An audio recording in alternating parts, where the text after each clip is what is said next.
Hello दोस्तों, आपका स्वागत है न्यूज़ डेली अपडेट में।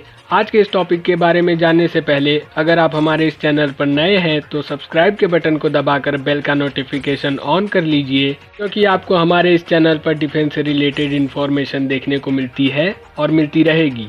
और अगर आप इस चैनल को पहले ही सब्सक्राइब कर चुके हैं तो आपका बहुत बहुत धन्यवाद। तो बिना टाइम वेस्ट किए चलिए जान लेते हैं आज के इस टॉपिक के बारे में। लद्दाख के गलवान घाटी में भारत और चीन के सैनिकों के बीच झड़प हो गई, जिसमें भारत के कर्नल और 2 जवान शहीद हुए तो वहीं चाइना के 5 जवान मारे गए और 11 घायल हुए।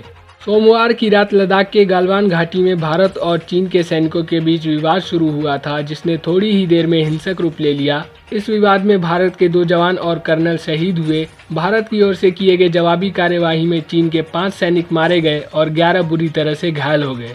इस विवाद में जो कर्नल शहीद हुए वो इन्फेंट्री बटालियन के कमांडिंग ऑफिसर थे। एक तरफ तो चीन शांति से इस विवाद को सुलझाने की बात करता है, तो वहीं दूसरी तरफ रोज बॉर्डर के करीब विवाद को बढ़ाने के लिए अपनी पूरी नाकाम कोशिश कर रहा है।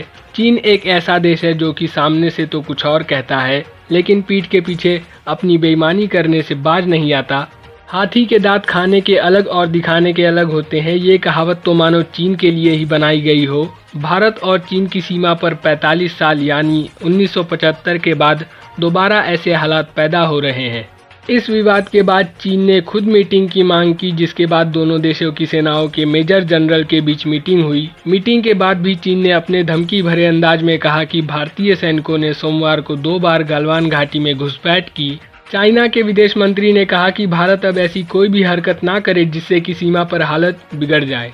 चीन की हरकतों से सीमा पर बढ़ रहे तनाव और सोमवार को गलवान घाटी में हुए इस हिंसक विवाद के बाद भारत के रक्षा मंत्री राजनाथ सिंह, जनरल बिपिन रावत, तीनों सेनाओं के चीफ और विदेश मंत्री एस जयशंकर के बीच मीटिंग हुई।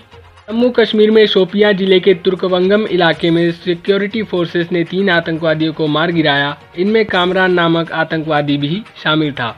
44 नेशनल राइफल के commanding officer colonel AK Singh ने कामरान के परिवार के द्वारा उससे बात की थी और उसे आतंकवाद छोड़कर सरेंडर का मौका दिया था, लेकिन वह नहीं माना और सिक्योरिटी फोर्सेस द्वारा एनकाउंटर में मारा गया।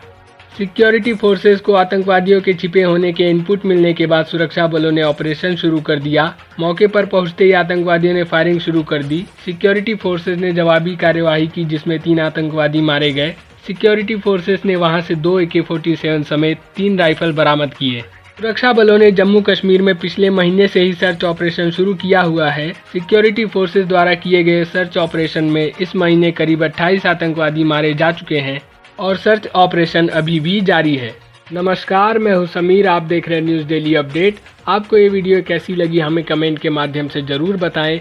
अगर आपको ये वीडियो पसंद आए तो वीडियो को लाइक करना ना भूलें। धन्यवाद।